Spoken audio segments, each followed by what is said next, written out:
చూపించాడు అది మరి అమ్మ ఇచ్చినప్పుడు మళ్ళీ మార్చకూడదు మధ్యలో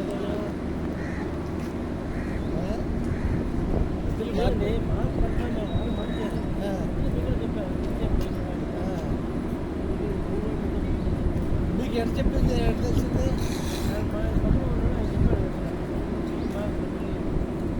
నాకు చెప్పలేదు ఎవడో మీరే చెప్పారు అనుకుంటా